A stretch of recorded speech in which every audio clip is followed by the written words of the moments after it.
Hi guys! Hey everyone, welcome back to another video with us. We have long wanted to do this video, but we have yet to do it.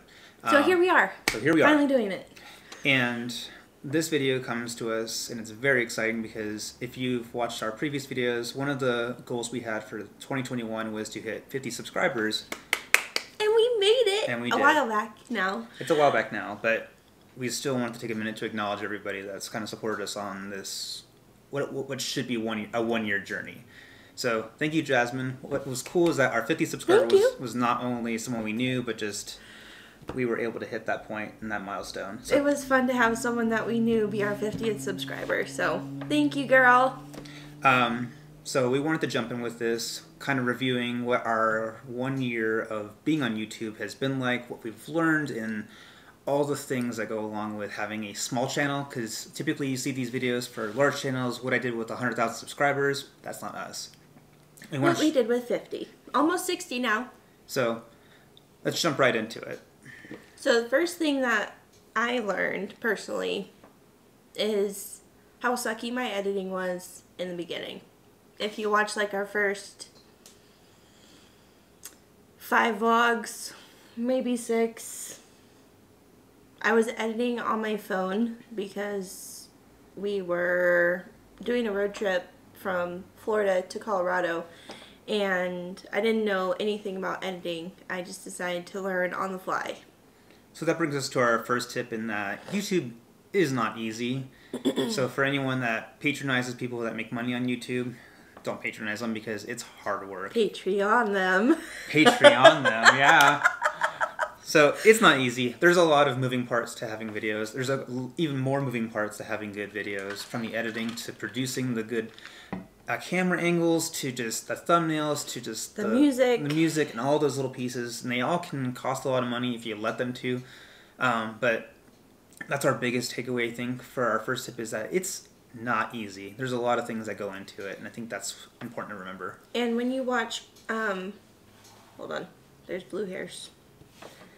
When you watch big channels like Casey Neistat, Karen Nay, or anyone else that you guys enjoy watching, you feel like they started out doing vlogs and then suddenly they were successful. But we use Karen Nay as our example because we were inspired to start YouTube from them.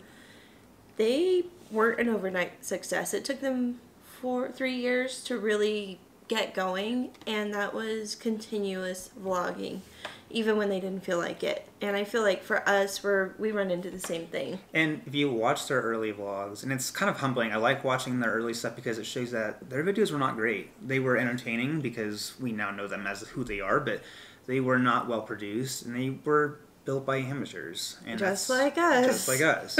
So that kind of takes me into our next tip, is that YouTube is a challenge and you have to embrace it. There's a lot of skills to learn between editing, taking good video and thumbnails. Getting a good camera. And being able to use a good camera. It's one thing to have the gear, that's nice. If you have the GoPro, the drone, it's great to have all that stuff, but if you don't know how to use it to its potential, then what's the point? So I think that if you're trying to start a new channel, or you're trying to just start a channel in general, is to embrace the change and the challenge that comes along with it.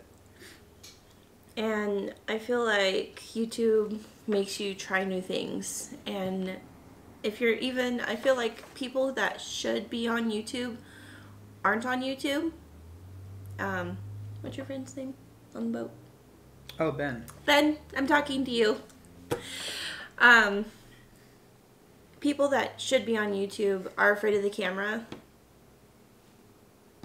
Sorry, but I feel like YouTube forces you to put more of yourself out there, obviously, because you're on camera and on a public platform, but your story, I feel like, needs to be told. Like, everyone has a life and a story. Even if you feel like your life is humdrum, I would say that when we started vlogging, I would say that our life was humdrum, and that nobody would watch us because all we do is work, eat, you know, sleep. Just like everyone else. Like, the same things that everyone else does. But looking at our channel, we've been to cool places, we've eaten good food, we've met cool people. Carrie, Nate.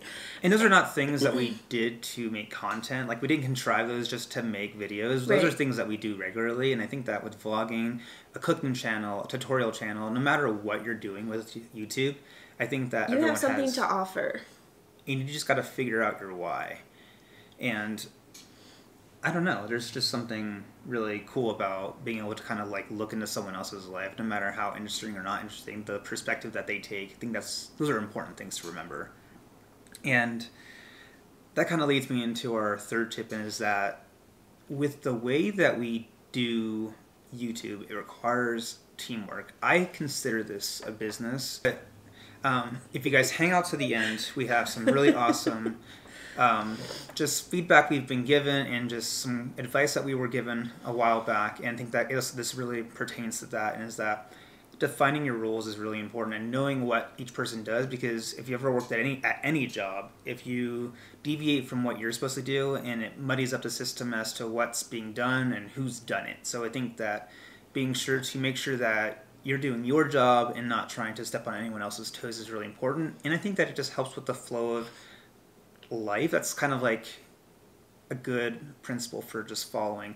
Just stay in your lane, offer help, but don't try to do someone else's job. Point number 4 is we get to be super creative.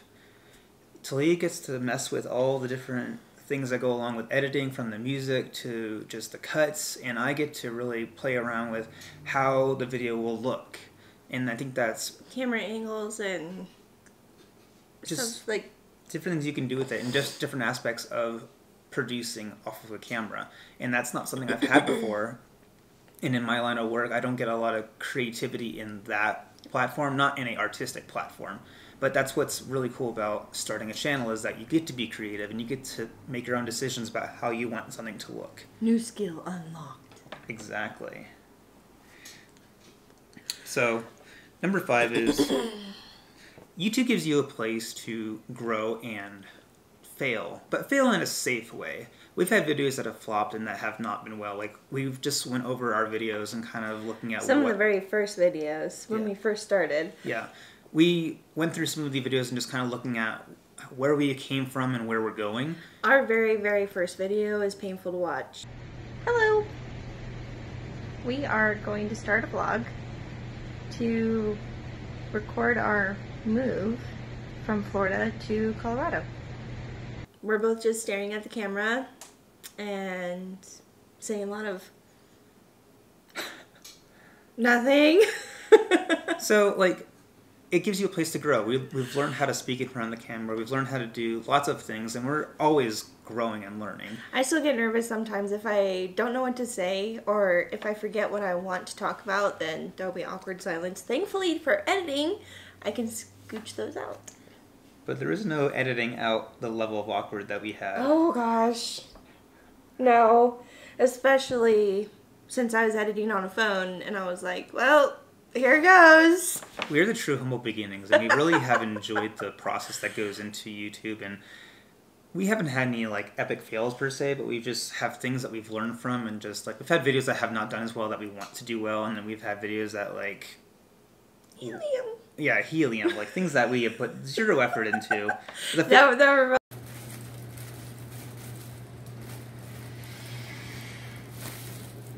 Hello, this is my normal speaking voice.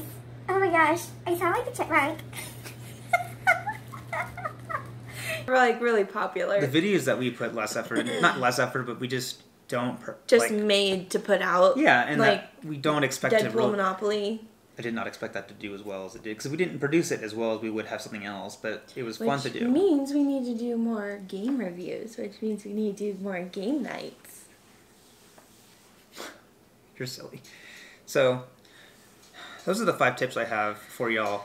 I think that if you follow these, they'll give you a good direction to go in regards to starting a channel, or just starting any venture. If you want to start a blog, or you want to start something that's, internet driven, I think that finding an audience, or letting your audience find you, is really important. And just follow these tips and just go with the flow. Have fun with it. Don't let it stress you out. Like for us, as far as content output, Originally we were daily vlogging, which was easy because I was editing on my phone, even though it was not great editing. Then we went to not being consistent at all. Right, because then it was like sporadic, and then we started doing weekly vlogs, which is working out for me right now. I'm sorry that the last 2 weeks my videos have been late, but it's because we got a new computer. Yes, we have upgraded, y'all. Glory be. We have this beautiful, expensive item that I can now edit on, because I was having to wait for Matt to come home from work because he takes his computer to work and we only had one. So we went out, got another computer, so now I can edit on the new computer. We just now need to make time to make content. Yeah, and I think that the quality is going to go up. We're starting to break into those more professional models. Like, we're using a better computer that's built to do what we want it to do. We're using good editing software. You should probably No pressure. You should be seeing more. No pressure. Yeah, really, no pressure. Better editing software. It's going to give her more creativity, more creative freedom, I think. I'm going to learn as I go. So if y'all are super pros with Premiere Pro and you're like, she could have did so much better. Thank you. I know. I'm just now learning how to use it, so thank you. Thank you, Marissa, for giving us Oh, that thank you, outlet. Marissa. Love you. Love you. Happy birthday to your sister. But big things are coming. We have some exciting things happening in the fall. We do. And we have even bigger things coming for next summer, but Also, we will not tell you now. No, because I won't. But guess what? Yesterday, we bought our tickets to where are we going? Universal Studios. Just saying that. Just saying that. So, we got fun things coming for y'all. And Matt's birthday's tomorrow. So, stay Happy tuned. birthday. Make sure to hit the like button. It definitely helps out the channel. It gives us more exposure. Subscribe to continue watching these awesome videos. And we hope you enjoyed this last tidbit of our video. Bye. Have a good one, y'all. Can you guys give me your best travel advice / vlog advice for starting up a brand new channel? I'd say vlog advice, just from personal experience. What y'all are doing is perfect. Daily vlogging, just whatever you're doing that day, not doing anything for the vlog, just doing what you're excited about is definitely what's going to take you the furthest and how you're going to do it long term without getting burnt out. Like, don't compare yourself, just keep vlogging. Do it for yourself. It's got to come from a place of passion, because you're going to like hit this low point where like you're not growing as fast as you want to, or you're just like tired of it. And if you're not doing it from a place of passion, you won't make it through those low points. Yeah. And I would also say focus on the story. Like, yeah. That's like the one thing. Don't worry about all like the beautiful cinematics. Tell a good story in each one of your videos and you'll be good. And what would you say for, as a couple traveling, how to get along the best as you travel and you're always together?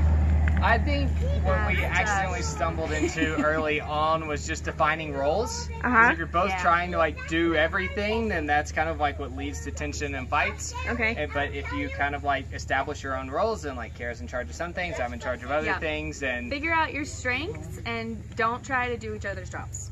that helps It us makes a lot. things harder. Yeah. And remember, if you're filming and you're traveling at the same time, if something goes bad, there's at least always a bright side because it's making good content. Yeah. There you go.